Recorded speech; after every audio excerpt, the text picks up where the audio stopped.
Steven Winsenberg here. We're going to talk about your biggest fears and phobias with Gary Greenberg. He has written a hilarious book called The Pop-Up Book of Phobias, and it's literally what the title says.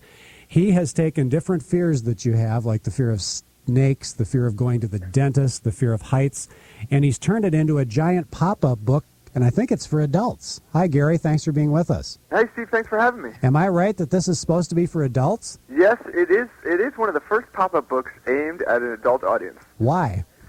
Wow. Why? Adults don't usually read pop-up books. I got bills to pay, that's why. I get it. You want to sell books.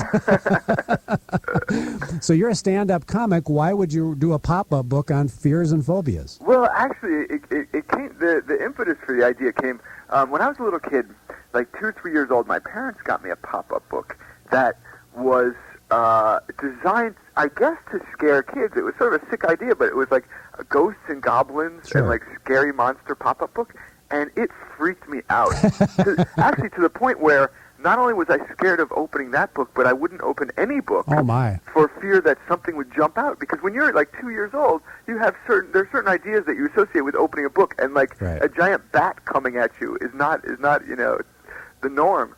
So I guess that was the original thought. I mean, I was talking about this with my parents a couple of years ago, and we got to the point, like that book was meant to scare kids and how sick that was. And then I was thinking, how would you design a book that was meant to scare adults? And that the Pop-Up Book of Phobias sort of came from that. So this is kind of your therapy. Yes, it is. It's sort of me reworking all of my childhood trauma. It's hard to describe to people what this is. It is a giant-sized book. This isn't a little book. This is a great big book where you have giant pictures of snakes, of a microphone speaking in public, of a spider, even of something as crazy as a toilet, because people don't like unsanitary areas. What is that phobia called when people fear public bathrooms? Mesophobia. Mesophobia. Mesophobia, yeah, or misophobia, as people pronounce it differently. And that's fear of public bathrooms. Well, no, it's actually more of a fear of germs in general. But the biggest manifestation of that is basically the fear of the public restroom and having to like scrub everything down. Yeah, I had a lady, I did a show on peanut butter a week or so ago on my Saturday morning show, and there is an actual fear of peanut butter sticking to the roof of your mouth. Yeah, you know what? I came across that. On the internet, they have like these giant phobia lists, and when I was doing research for the book, I went through each and every phobia to see if it was a viable candidate, and I came across that one. I don't know how you'd illustrate it, a mouth wide open, I suppose, but... Yeah, well, that one was... Some of them are not as easy to illustrate as others, but there was like a fear of a duck wearing pants or something? Like just weird things that you never... Oh, yeah. Do you have that one? No, I don't have that one. I guess Daffy Duck would really freak people out. He's the only duck I know that's ever worn pants. I have a fear of lakes, and that's because when I was about 10 or 11, we had a town. I grew up in Fairmont, Minnesota, which is a town of lakes. They have 5 lakes right in the center of town. And I went swimming in one of the lakes, and a turtle bit me. Turtle bit me on the toe. And after that, I would not go back into the lakes. And so now I'm petrified. We had friends who took us out on a boat ride on Lake Saylorville here in the Des Moines area. And I sweat the whole time. I was so nervous about the thing. And I love it, but I just fear it. So I have that. I think that's a common fear, too. It's the fear, like lakes and murky where there's like with seaweed or your toes, and you can't see because the water's cloudy. That actually is one of my fears, too. So a lot of these fears stem from childhood problems, a nightmare or something that happened like yours. Let's go ahead and open up the phone lines because we have 3 copies of the Pop-Up Book of Phobias that we're going to give away, but you have to tell us your biggest fear and phobia, and it can be weird because we have heard weird in the past. Gary was on my Saturday show way back. We had a woman call in and say she had a fear of shower curtains. Yeah. A woman who called in and said she was afraid of tiger lilies, and some of these you have to really explain, but what is your greatest fear? What's your biggest phobia? Gary, what are the most common phobias? Well, I would say some of the most common ones are claustrophobia is a big one. Sure. The fear of being enclosed in a space that you can't get out of. And in the book that's represented, we have an elevator. Yes. And what's great about that one is the page only opens halfway. So you're in a cramped elevator, and you can't even get the page open. A lot of people are really nervous when they get in elevators. They start to sweat. Yeah, and you're just like shoulder to shoulder with everybody else. I heard the number 1 fear is public speaking. Public speaking is a huge one. Yeah. And I can't figure out why. Maybe people, when they were in elementary school, the only thing I can figure out is you had to get up to read, and people started laughing at you, and your pals started ribbing you, saying, "Oh, you blew it. You didn't say that word right," and then you just shut down. You don't want to be in front of people. Yeah, it's definitely like the fear of embarrassment. Maybe that's it. Maybe it's more the fear of embarrassment than the fear of public speaking. Yeah. I'm sure that has something to do with it, just because everybody has that. I mean, I'm a stand-up comic. I perform like 3 or 4 nights a week, and I still get a little nervous. Really? Right before I go up. Well, that's okay. I mean, you can be good nervous. That pumps up your energy, but then there's also the bad nervous where you fear it so much you just shut down. Yeah, that actually sort of differentiate fear and phobia. Because people have. There's a healthy fear of heights. Like if you're on a cliff, it's nice to have a little bit of fear so that you won't be reckless and pitch over. That's a good point. But then when you're so crazy about that, you actually won't go on the cliff, and you have to stay on level surfaces. That's when it becomes a phobia. Let's get to the phone lines. What's your biggest fear or phobia? Thomas, you're up first this half hour, and tell us about your fear, Thomas. Well, I have a fear of wasps. Probably primarily wasps, although bees too. If I can see a wasp, I'm not as afraid of it. But I think probably the thing, if I think it's a wasp, or if I think it's in the area where I can't see it, all of a sudden it appears behind my head or whatever, I hear the noise, I get chills up my spine. I'll jump off, I'll fall over things, I'll run away, I'll run through my bushes, my flowers. Really? A big macho guy like you? Now, when I got stung and just below my eye one time as a kid, and I suppose that has some relation to all what it is. Now, when you said wasp, I thought you meant white Anglo-Saxon Protestants, and I actually have a fear of that. Somebody coming with a gin and tonic over to me wearing golf shorts. Thanks, Thomas, for sharing that. And Jan is next. Hi, Jan. Yes, hello. My biggest fear is bats. I'm a retired teacher. My first year of teaching, I taught in an old building with no screens on the windows. I had a little table behind my desk with a little small bookshelf. Someone came in and asked me for a copy of a paper, and I turned around and was talking to them, but at the same time reached underneath this little bookshelf where I kept my stack of papers and put my hand right on a furry little bat. No! And I can still feel it to this day. No. Oh. That is bad. Oh. Didn't get bitten or anything. Oh, I would have freaked out, Jan. We promptly marched all the children across to the library. Did you call the bat squad to get it out? Called the custodian, yes. Okay. Thanks, Jan, for sharing that. Let's go to Dina. Hi, Dina. How are you today? And what's your biggest fear, Dina? Worms, night crawlers. What in the world are you afraid of night crawlers for? Oh, when I was a little child, some neighborhood boys held me down and shoved a bunch of squished up night crawlers inside my ears and up my nose. Ever since then, terrified of them. No. Oh, that is just that's terrible. One of those childhood things. Now, have you ever seen those kids since then? No, I don't think so. I think you need to get back at them. For sure. Thanks, Dina. Tish is with us now on WHO. Hi, Tish. Oh, hi. What's your fear? My biggest fear is going into a motel and wondering if there's somebody under the bed. Oh, really? When we were kids, they scared us that somebody was playing a joke on us, and ever since then, I get a fear of going into those hotels or motels. So do you have to have somebody go in ahead of you to check it out? Wow. I actually once went into a motel room, and they gave me the key, and I went to the room. I opened the door, and there's a big naked guy sleeping on top of the cover. You're not serious. That's what I mean. Gary, you're not real, are you, Gary? What's that? Is that real? That really happened to me. Truth. Yes, yeah. And That's bizarre. Isn't that weird? Gary, that had to be in New York. That couldn't have been anywhere in the Midwest. no, that You never know. You never know, and I thought maybe they doubled you up. I thought he was a roommate or something. Thanks, Tish. That's a great story. Pat is with us now. Hi. What's your big fear? Well, I have to go outside and across the street to open the mailbox and get my mail, and I can't do it.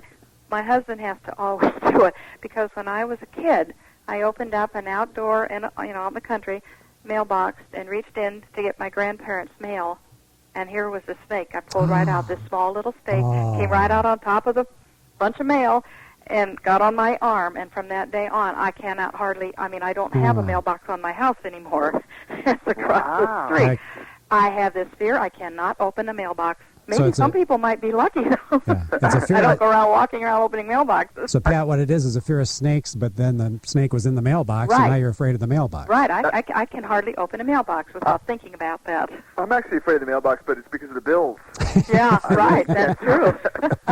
Thanks, Pat. Gary, I can tell you're a stand-up comic. You know that? You just have a line for everything. That's a lot of fun. Cecilia is with us on WHO Radio. Hi, Cecilia. Hi. What's your fear? Well, actually, it's my daughter's. She's not afraid of snakes or spiders or anything. She's petrified of butterflies. Oh, come on. No, when she was real little, a bunch of butterflies started chasing her, and she was like 2. And she started running. She was looking behind her and ran smack into the side of a van. Oh. It wasn't moving. It was in a driveway. Oh. But to this day, she can't hardly even look at a picture of a butterfly. So she associates that with it. This is very deep psychologically, Cecilia. Now, could she get into a van? Oh, yeah. Okay, so vans are okay. Vans are okay, but butterflies, it's funny because she's not afraid of spiders or snakes. She can pick them up and everything. That's great. And, Gary, this has been quite a success, hasn't it, with some of the adults? We joke about having a pop-up book be for kids and not for adults, and yet adults seem to be enjoying this. Well, I mean, it's that, it's what I love marrying, children's themed things with adult context. Yeah. And this is one of those things that everybody loves pop-up books as kids, and a lot of people collect them. This was a way to keep that childhood alive in a sense, but pair it off with something that's a very adult subject. Right. Tish is up next. Hi, you got 2 Tishes Yeah, today. I had 2 Tishes in 1/2 hour. Unusual. What's your fear or phobia? Well, I actually have 2. One is water. I'm scared to death of water. Well, doing what? Well, oceans, swimming pools. So being in water. In the water, like driving over a bridge. That's hydrophobia is a big one. Oh, bridges. I'm just scared of bridges. I went to Chicago this last week, had to go over the bridge over the Mississippi. Just petrified me. Oh, yeah. I think it stems from when we were little. We used to walk across some bridge in Des Moines, and my brother would rattle it and say, "Oh, Tishy, it's going to fall in. We're going to drown." What's your other one, Tish? Showering after dark. Really? Yeah, ever since I watched the movie Psycho, yes, I cannot take a shower when it's dark unless somebody else is in the house with me. You have your lights on in the bathroom, don't you? Yeah, but when the shower's running, you can't hear anything. That movie really, really affected so many people. Oh, yeah. I mean, for phobias, that movie, between that and the movie Jaws, I think more people developed phobias from those 2 things. I think therapy should thank God for those movies. Thanks for calling WHO, Tish. Scott's up next. Hi, Scott. What's your phobia? I spent a lot of time on both coasts, and the shark phobia is shark is my I'm a swimmer, but getting in water where sharks possibly can be prowling is definly one of my. And did the movie Jaws have anything to do with it? Well, that didn't help any. But the movie came out long after I had my feelings about this. Now, did you ever encounter a shark? I came into an area, and the day before, someone had gotten bitten by a shark in the area where I was going to perform. So it was. You don't even want to go into the water then? Well, not very deep. Right. I don't mind wading out a little bit, but I don't want to be out there where I can't put my feet on the bottom and get out of the way. Good. Now, did you hear that thing about punching the shark in the nose? No. No, that's some people say that if you but you got to see the shark coming. Thanks, Scott, for calling WHO Radio. Dan is next. Yeah, go ahead. What's your biggest phobia? Well, many years ago, I come out of a basement, a cellar on the farm, and I was very nearly struck by lightning. And I haven't quite got over it yet. Every time I hear thunder, I jump. You know, it's wearing off now, but it just made me turn white. So you're kind of petrified whenever a storm comes through. Yeah. Do you have any gold fillings? Bolts. It isn't near as bad as it used to be, but boy, it was for years. I would just jump. Gary, what did you ask him? I was asking if he had any gold fillings or metal plates or. I'm sorry? He's joking. I got another fear. Yeah, what is it? I got a fear of calling up on talk shows. Yes. I believe that. Well, if you listen to Michelson every day, I'd have that fear too. Thanks so much, Dan, for calling. Let's get a couple more calls in real quick. Mary's up next. Hi, Mary. Hi. What's your fear? My fear is flushing toilets. Oh, come on. Why? I don't know. Do you think you're going to get flushed down it or what? I don't. It just terrifies me. I mean, I have to have the lid closed. I have to have everything ready. I have the door open and ready to run out. I mean, I'll hit the wall trying to get out. Now, he actually, believe it or not, Mary, in the book, he has a toilet. You're kidding. No. Oh. It's well, really gross looking, too.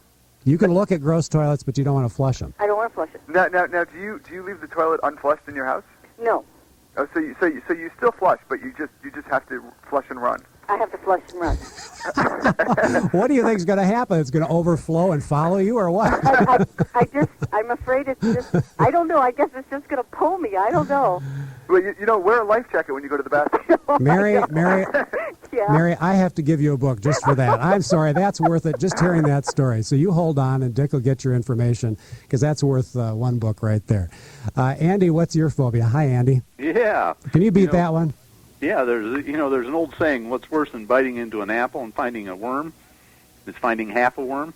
Oh. Well, when I was a kid, my brother gave me a soft yellow apple, and I bit into it and found a whole bunch of worms and spit out a whole bunch of them to boot. Oh. So I cannot handle yellow apples anymore. Yuck.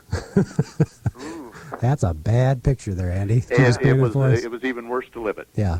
Thanks, Andy, for calling WHO Radio.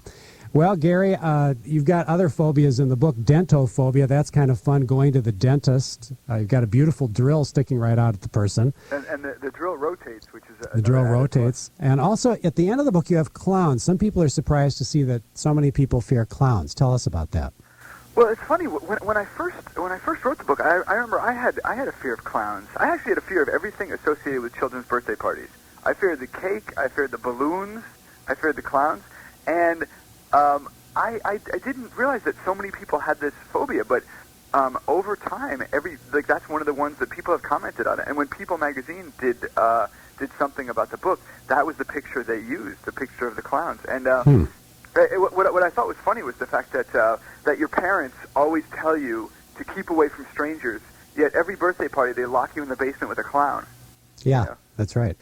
Finally, Gary, what should parents do? Now, you have a daughter now. How should parents handle kids' fears? Well, I would say be a little bit more delicate than showing them this book. and if you do show it, please do not send me the therapy bill. Right. I'm not the best person to ask that, but I would say that sort of. Well, I know that if a kid fears that there's a monster under the bed, what you should not do is hide in the closet wearing a giant monster suit and wait till they go to sleep. Sure.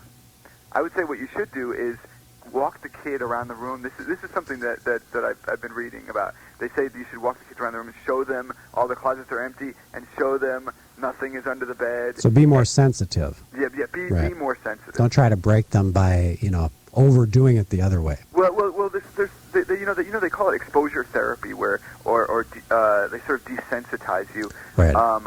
But I think in a kid's case, that doesn't exactly work. I mean, for instance, with Mary, who called in, we shouldn't take her to a public restroom and demand that she stay locked in with the flushing toilet, right? That's not good therapy. And you shouldn't put a snake in that poor woman's mailbox either. The book is called Pop-Up Book of Phobias by Gary Greenberg. Gary, it's always fun to have you on. Love talking to you. Thanks so much. You too. We're going to give away those other 2 copies. Mary already got hers, but also Pat can call back in. Pat's the one who found the snake in the mailbox. She has a mailbox phobia. And then Cecilia, whose daughter has a butterfly phobia because she ran into the van when she was chasing a butterfly. Stay tuned throughout the day to News Radio 1040 WHO.